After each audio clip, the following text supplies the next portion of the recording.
What I love about this cake is it's truly the best ever vanilla cake. Because we use extract and paste, the flavor is so delicious. The cake itself is light, fluffy, but still moist. It's everything you want a cake to be.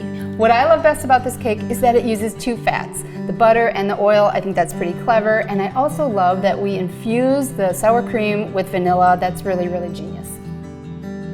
This cake uses two kinds of vanilla paste and vanilla extract. Vanilla extract is where we're going to get the most of our flavor from, and we use a really high quality vanilla that packs a super punch. You're going to taste it. They come from vanilla beans, and we also are using vanilla paste, which is like a billion beans in a jar. It's super concentrated, and it will give you also a beautiful visual appeal of those vanilla flecks all throughout. Vanilla flecks are like quality. Like when you see vanilla flecks, you think this is pure vanilla. Yeah.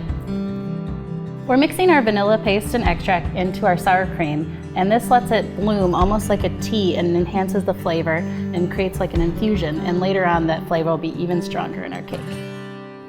So in this recipe, we used cake flour instead of all-purpose flour because it has a lower protein content. And lower protein means less gluten, so you're still going to get that nice texture and a fine crumb, but the cake won't be dry or dense or bready.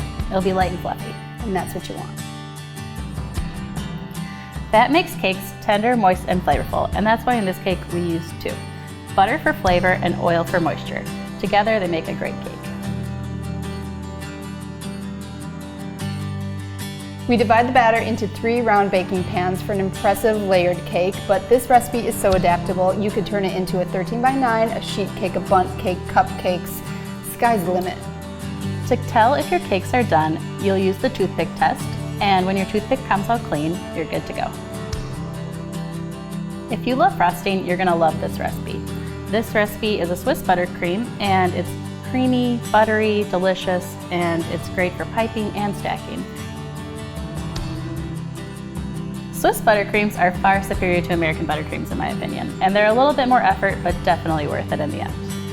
In this recipe, we're going to start by taking our eggs, sugar, salt, and cream of tartar and whisking them over a double boiler until about food safe temperature for eggs, which is 160. That'll take about 8 to 10 minutes.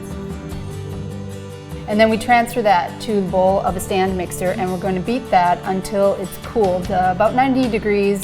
That'll take about 7 to 8 minutes. And then once we're at that point, it's butter time.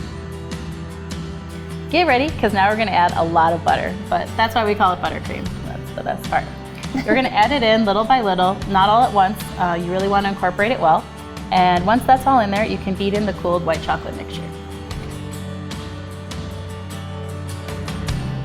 And besides the eating part, Maggie, my favorite part of making cakes is the decorating. I love frosting the layers, doing the whole cake with frosting, using the turntable and offset spatulas. It's really soothing.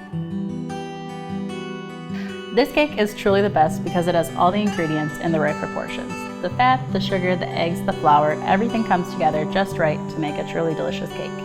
And it's stackable and sturdy, and what makes it over the top delicious is that top quality vanilla that we used. You're gonna love it.